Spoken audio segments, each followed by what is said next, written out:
15 अगस्त 2026 को भारत अपना 80वां स्वतंत्रता दिवस मना रहा है। यह स्वतंत्रता दिवस एक मायने में और भी ऐतिहासिक बनने जा रहा है कि इस स्वतंत्रता दिवस के अवसर पर पहली बार लाल किला की प्राचीर से राष्ट्रगीत का गायन होगा। राष्ट्रगीत जिसकी रचना बंकिम चंद्र चट्टोपाध्याय ने की थी, जिसे वंदे मातरम के रूप में मातृभूमि की वंदना जिसके माध्यम से की जाती है। इस गीत के 6 छंद हैं। राष्ट्रगीत का पहले जब गायन होता था तो इस गीत के प्रारंभिक 2 छंदों को ही गाया जाता था। अब राष्ट्रगीत के गायन में इस गीत के सभी 6 छंदों को शामिल किया गया है। इस संदर्भ में केंद्रीय गृह मंत्रालय ने 11 फरवरी 2026 को राष्ट्रगीत गायन के नियम संबंधी प्रोटोकॉल जारी किया और राष्ट्रगीत को विधिक संरक्षण प्रदान करने के लिए राष्ट्रीय गौरव अपमान निवारण संशोधन अधिनियम 2026 पारित किया गया है। तो हम लोग आज राष्ट्रगीत के संदर्भ में कुछ महत्वपूर्ण तथ्यों की बात करेंगे। जैसा कि हम सभी जानते हैं कि राष्ट्रगीत की रचना 1875 में की गई थी। अरविंद घोष ने 1907 में अंग्रेजी दैनिक पत्र वंदे मातरम में एक लेख लिखा था और उस लेख में उन्होंने बताया कि इस गीत की रचना आज से 32 वर्ष पहले की गई थी। यानी यह बात 1907 में बताई गई। 1907 से 32 वर्ष पहले यानी 1875 में इस गीत की रचना बंकिम चंद्र चट्टोपाध्याय ने की थी। पहली बार यह गीत बंकिम चंद्र चट्टोपाध्याय द्वारा स्थापित और उनके द्वारा संपादित पत्र बंग दर्शन में प्रकाशित हुआ था। बाद में बंकिम चंद्र चट्टोपाध्याय ने इस गीत को अपने उपन्यास आनंद मठ का हिस्सा बनाया। पहली बार यह गीत कलकत्ता के 1896 के कांग्रेस के वार्षिक अधिवेशन में गाया गया। 1896 में कलकत्ता में कांग्रेस का जो वार्षिक अधिवेशन आयोजित हुआ था, उस अधिवेशन में पहली बार रविन्द्रनाथ टैगोर द्वारा इस गीत को गाया गया था। यानी इस गीत को लयबद्ध करने का कार्य रविन्द्रनाथ टैगोर द्वारा किया गया था। यह जो कांग्रेस का वार्षिक अधिवेशन हुआ था, इसकी अध्यक्षता M.A. सयानी ने की थी। दरअसल 1937 में कांग्रेस कार्य समिति ने यह निर्णय किया था कि इस गीत के प्रारंभिक 2 छंद ही राष्ट्रगीत के रूप में शामिल किए जाएंगे। 24 जनवरी 1950 को संविधान सभा ने इस राष्ट्रगीत को राष्ट्रीय गान के समान ही सम्मान देने की बात स्वीकार की थी। यानी इस गीत को संविधान सभा ने राष्ट्रगीत का दर्जा 24 जनवरी 1950 को दिया और इसका सम्मान राष्ट्रगान के समान ही होगा। यह बात संविधान सभा में डॉक्टर राजेंद्र प्रसाद, जो कि संविधान सभा के अध्यक्ष थे, उसने अपने संबोधन में कहा। उन्होंने अपने संबोधन में कहा था कि राष्ट्रगीत का सम्मान राष्ट्रगान के समान ही होगा। आगे चलकर राष्ट्रगान को विधिक संरक्षण प्रदान किया गया। राष्ट्रीय गौरव अपमान निवारण अधिनियम 1971 के तहत राष्ट्रगान के अपमान से बचाने के लिए यह अधिनियम बनाया गया था, लेकिन उसमें राष्ट्रगीत का उल्लेख नहीं किया गया, इसलिए राष्ट्रगीत को यह संरक्षण नहीं प्राप्त हुआ। जब मूल कर्तव्यों की बात हुई अनुच्छेद 51A की, तो उसमें राष्ट्रगान को शामिल किया गया, लेकिन उसमें राष्ट्रगीत को शामिल नहीं किया गया है। तो संविधान में इसका उल्लेख नहीं है। राष्ट्रगान का संविधान में उल्लेख है। भारत सरकार ने राष्ट्रगीत को राष्ट्रगान के सम्मान ही विधिक संरक्षण उपलब्ध कराने के लिए राष्ट्रीय गौरव अपमान निवारण अधिनियम में संशोधन किया। 1937 में जब कांग्रेस कार्य समिति ने इसे राष्ट्रगीत के रूप में इसके 2 छंदों को गाना स्वीकार किया, तो उस समय एक विचार आया था कि इस गीत के कितने छंदों को गाया जाए। तो इस संदर्भ में पंडित जवाहरलाल नेहरू ने रविन्द्रनाथ टैगोर से सलाह ली थी। रविन्द्रनाथ टैगोर ने कहा था कि इस गीत के जो प्रारंभिक 2 छंद हैं उसको गाने पर किसी संप्रदाय को कोई आपत्ति नहीं होगी। दरअसल इस गीत के अन्य छंदों में हिंदू धर्म से संबंधित विभिन्न देवियों को मातृभूमि का रूप माना गया है और उनकी वंदना की गई है। तो जो संप्रदाय मूर्ति पूजक नहीं है उन संप्रदायों को इस गीत के उन छंदों पर आपत्ति हो सकती है। इसी संदर्भ में रविन्द्रनाथ टैगोर ने कहा था कि चूंकि प्रारंभिक 2 छंदों में ऐसी कोई बात नहीं है, इसलिए किसी संप्रदाय को उस पर आपत्ति नहीं होगी, तो प्रारंभिक 2 छंदों को गायन में शामिल करना किया जा सकता है। उन्हीं की सलाह पर कांग्रेस कार्य समिति ने प्रारंभिक 2 छंदों को गायन के रूप में स्वीकार किया। लेकिन 11 फरवरी 2026 को केंद्रीय गृह मंत्रालय ने राष्ट्रगीत गायन संबंधी प्रोटोकॉल जारी किया और उस प्रोटोकॉल में यह कहा गया कि राष्ट्रगीत के सभी 6 छंद अब गाए जाएंगे। उस प्रोटोकॉल की जो अन्य बातें हैं कि ये कब कब गाया जाएगा, इसकी समय अवधि क्या होगी, वो सारी बातें उस प्रोटोकॉल में बताई गई हैं।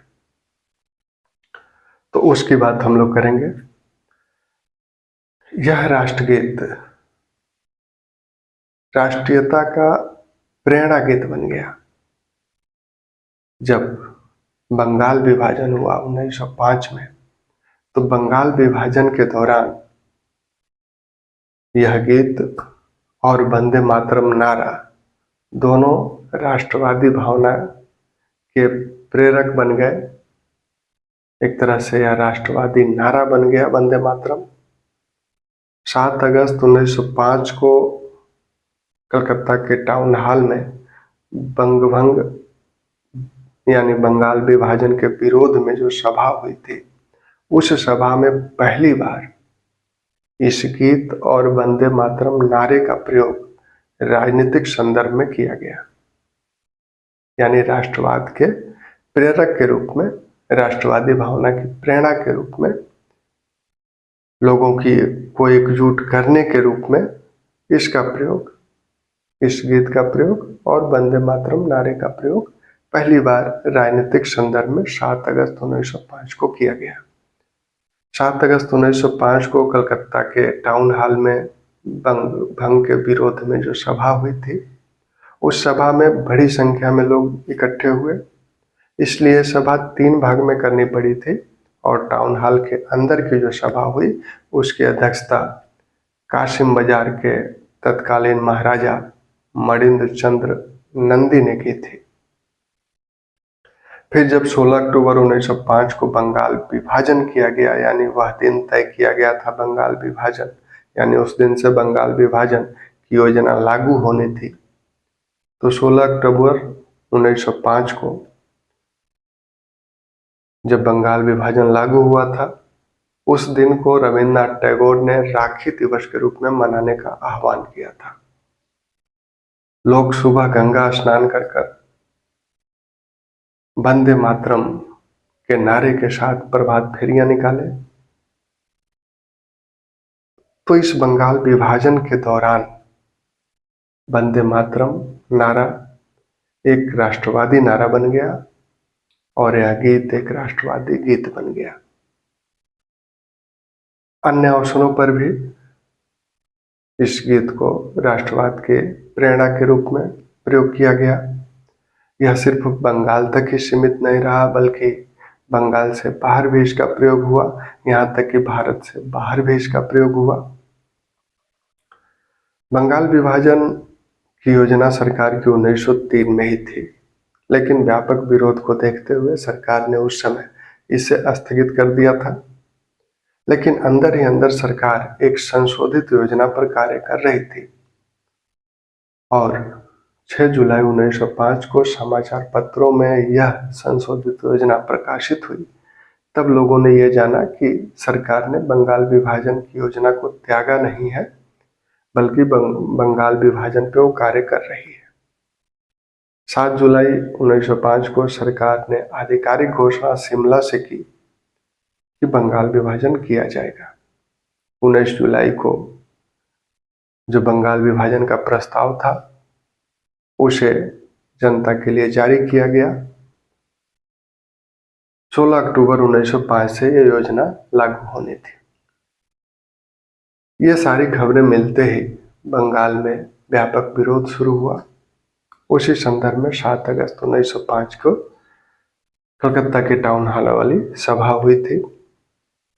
16 अक्टूबर 1905 को जब बंगाल विभाजन हुआ तब लोगों ने उसे राखी दिवस के रूप में मनाया। उस दिन को कुछ लोगों ने उसे शोक दिवस के रूप में मनाया। सूर्यनाथ बनर्जी ने 7 जुलाई को ही अपनी पत्रिका बंगाली में इसे बड़ी भारी राष्ट्रीय विपत्ति की संज्ञा दी थी। बंगाल विभाजन को सूर्यनाथ बनर्जी ने अपने पत्र बंगाली में बड़ी भारी राष्ट्रीय विपत्ति की संज्ञा दी थी। 7 जुलाई को उन्होंने एक लेख प्रकाशित किया था। उसी लेख में इसे बड़ी भारी राष्ट्रीय विपत्ति कहा गया था। आगे चलकर 13 जुलाई को कृष्ण कुमार मित्र ने अपने पत्र संजीवनी में बायकाट का आह्वान किया, बहिष्कार का आह्वान किया और बंगाल विभाजन के विरोध में बहिष्कार आंदोलन चला। और इस बहिष्कार आंदोलन में वंदे मातरम गीत और वंदे मातरम नारा राष्ट्रवादी भावना का प्रतीक बन गया। 1907 में लाहौर में नवयुवकों ने इस नारे का प्रदर्शन के दौरान प्रयोग किया था। 1908 में तूतीकोरन में कोरल मिल के मजदूरों ने भी इस नारे का प्रयोग किया था। 1908 में जब तिलक की सुनवाई हुई थी, उनके मुकदमे की सुनवाई बंबई में हो रही थी, तो उस दौरान बंबई पुलिस कोर्ट के सामने बड़ी संख्या में लोग एकत्रित हुए और वंदे मातरम नारे का जय घोष किया गया। जब तिलक 1914 में रिहा हुए थे तो पूना में उनके स्वागत के लिए बड़ी संख्या में लोग एकत्रित हुए और वंदे मातरम के उद्घोष के साथ उनका स्वागत किया गया। वैसे ही 1909 17 अगस्त 1909 को मदन लाल धिंगरा को इंग्लैंड में फांसी दी गई। उन्होंने कर्जन वायली की हत्या की थी इंग्लैंड में और उस हत्या के आरोप में उन्हें दंड स्वरूप फांसी की सजा दी गई और इंग्लैंड में उन्हें फांसी हुई 17 अगस्त 1909 को। मदन लाल धिंगरा के अंतिम शब्द वंदे मातरम थे। वैसे ही 1912 में जब गोखले दक्षिण अफ्रीका गए थे तो दक्षिण अफ्रीका में भारतीय समुदाय के लोग उनका स्वागत वंदे मातरम नारे के साथ किए। तो इस तरह से वंदे मातरम नारा और वंदे मातरम गीत दोनों राष्ट्रीय प्रेरणा का प्रतीक बन गया। वंदे मातरम के संदर्भ में अन्य जो तथ्य हैं, 1905 में ही एक वंदे मातरम संप्रदाय का गठन किया गया था। 1905 में वंदे मातरम संप्रदाय का गठन किया गया था। इस संप्रदाय के लोग रविवार के दिन प्रभात फेरियां निकालते थे और वंदे मातरम नारे के साथ वंदे मातरम गीत को गाते थे और लोगों से मातृभूमि के लिए चंदा भी एकत्रित करते थे। आगे चलकर 1906 में बिपिन चंद्र पाल और अरविंद घोष के संयुक्त संपादन में वंदे मातरम नामक अंग्रेजी दैनिक समाचार पत्र निकाला गया। वंदे मातरम नामक अंग्रेजी दैनिक समाचार पत्र की स्थापना 1906 में बिपिन चंद्र पाल ने की थी और अरविंद घोष भी उसके संयुक्त संपादक थे। 1909 में जेनेवा से एक पत्र वंदे मातरम नाम से निकला, जिसके संपादक और संस्थापक मैडम बीकाजी कामा थी। देश से बाहर पहली बार वंदे मातरम का जो उल्लेख मिलता है वो 1907 में मिलता है। 1907 में मैडम बीकाजी कामा जर्मनी के बर्लिन के स्टटगार्ड में तिरंगा का ध्वजारोहण उन्होंने किया और उस तिरंगे पर वंदे मातरम लिखा हुआ था। उस तिरंगे पर वंदे मातरम लिखा हुआ था और उसी मैडम कामा ने 1909 में जेनेवा में वंदे मातरम नामक पत्र का भी प्रकाशन किया था। वंदे मातरम वंदे मातरम के संदर्भ में, गायन के संदर्भ में जो प्रोटोकॉल जारी किया गया है उसकी बात हम लोग कर लें। 11 फरवरी 2026 को केंद्रीय गृह मंत्रालय ने यह प्रोटोकॉल जारी किया है कि वंदे मातरम गीत का गायन कैसे होगा। जिस तरह से राष्ट्रीय गान का गायन किया जाता है, ठीक उसी प्रकार से राष्ट्रीय गीत का भी गायन होगा। जैसे कि राष्ट्रीय गान का गायन करते समय हमें सावधान मुद्रा में खड़ा होना होता है, वैसे ही राष्ट्रीय गीत का गायन करते समय भी हमें सावधान मुद्रा में खड़ा होना होगा। राष्ट्रगान के लिए जो नियत समय है वो 52 सेकंड है।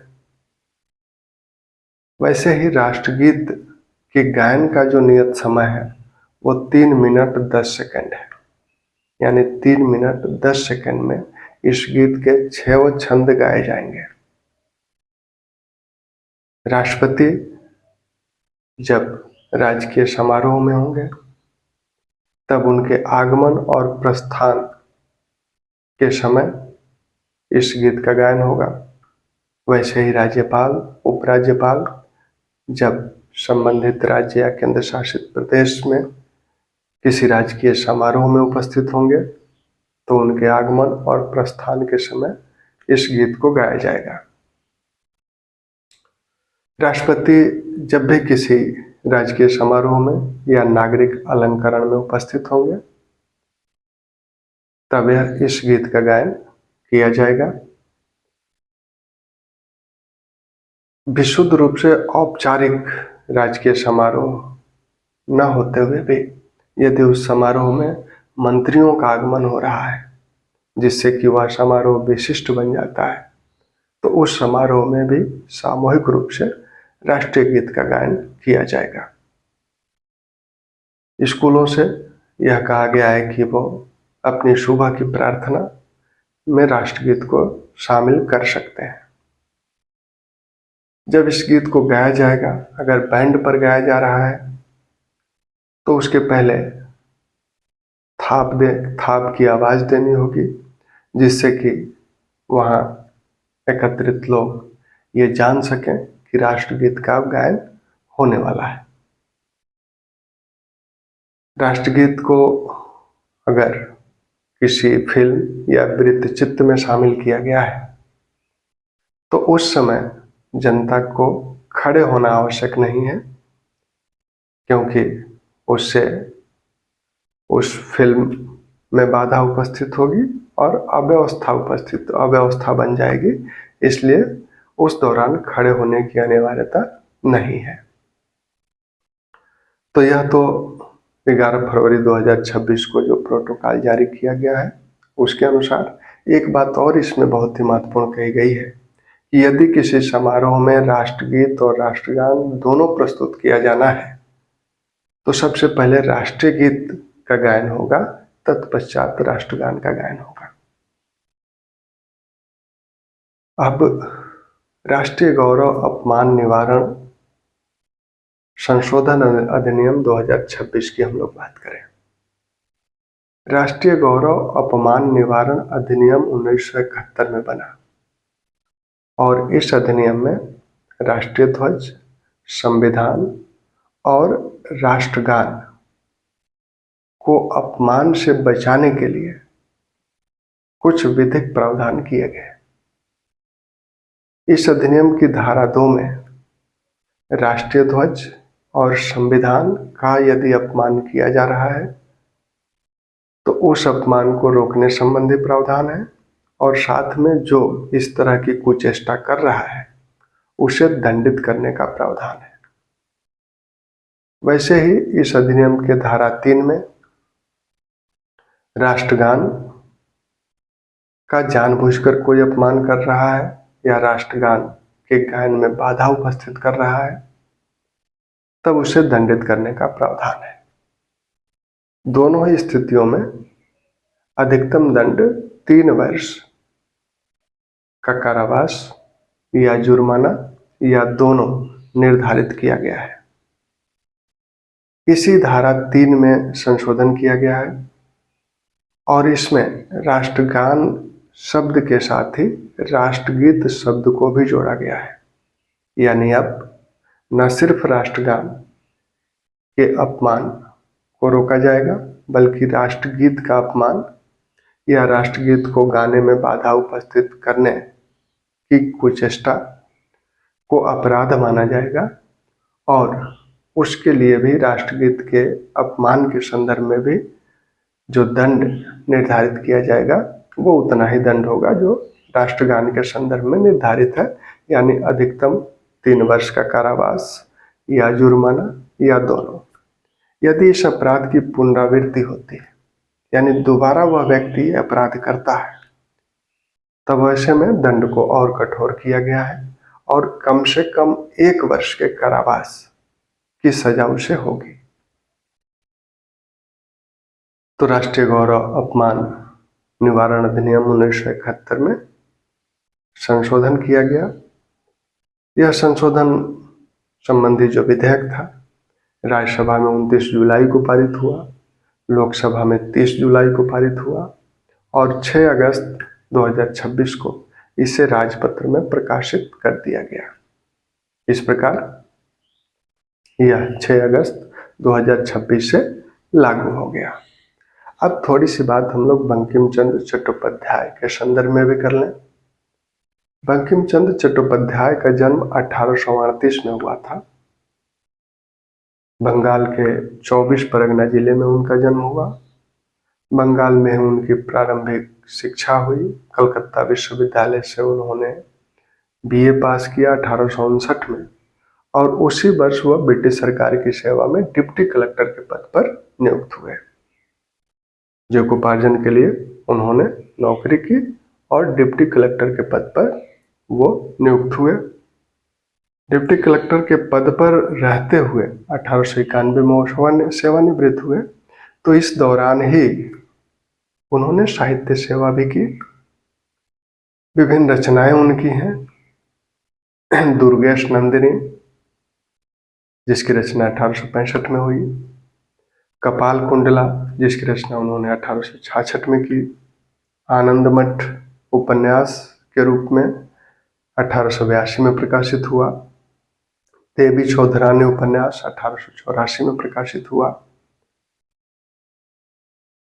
तो बंकिम चंद्र चट्टोपाध्याय ने बंग भाषा को समृद्ध करने में महत्वपूर्ण योगदान दिया और इसी संदर्भ में रविन्द्रनाथ टैगोर और बंग दर्शन जो पत्रिका थी बंग भाषा में, उस पत्र को भी उन्हीं के द्वारा स्थापित किया गया था और रविन्द्रनाथ टैगोर का जो प्रारंभिक साहित्यिक लेखन शुरू हुआ वह बंग दर्शन से ही हुआ।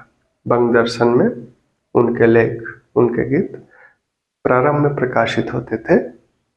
इसी संदर्भ में रविन्द्रनाथ टैगोर ने बंगाली लेखकों के लिए बंकिम चंद्र चट्टोपाध्याय को बंगाली लेखकों का गुरु माना है। तो इस संदर्भ में वो भी, रविन्द्रनाथ टैगोर भी बंकिम चंद्र चट्टोपाध्याय को गुरु मानते हैं। बंकिम चंद्र चट्टोपाध्याय का जो राष्ट्रवाद है वह राजा राम मोहन राय से थोड़ा सा भिन्न है, क्योंकि राजा राम मोहन राय यूरोपीय राष्ट्रवाद से प्रेरणा ले रहे थे, जबकि बंकिम चंद्र चट्टोपाध्याय भारतीय संस्कृत से राष्ट्रवाद की प्रेरणा प्राप्त करना चाहते थे। वो यूरोपीय राष्ट्रवाद की आलोचना करते हैं। भारत कलंक नामक उनका एक लेख है, उस लेख में उन्होंने यूरोपीय राष्ट्रवाद की आलोचना की है। उनके अनुसार यूरोपीय राष्ट्रवाद बहुत ही व्यक्तिनिष्ठ है। इस राष्ट्रवाद ने राष्ट्रों के अपने हित के लिए विभिन्न युद्धों को जन्म दिया। तो इस संदर्भ में वो उसकी आलोचना करते हैं। अंग्रेजी के माध्यम से राष्ट्रवाद की प्रेरणा, यूरोप से प्रेरणा लेने की भी आलोचना करते हैं। तो बंकिम चंद्र चट्टोपाध्याय का जो राष्ट्रवाद है वो एक तरह से भारतीय संस्कृत से उपजा हुआ राष्ट्रवाद है। सेवा में रहते हुए उन्होंने अपने इस मुहिम को आगे बढ़ाया और विभिन्न रचनाएं उनके द्वारा की गई। आनंद मठ उनकी सबसे लोकप्रिय रचना है। आनंद मठ का सबसे पहले प्रकाशन बंग दर्शन, जो उनका बंगाली पत्र था, उसमें धारावाहिक के रूप में हुआ।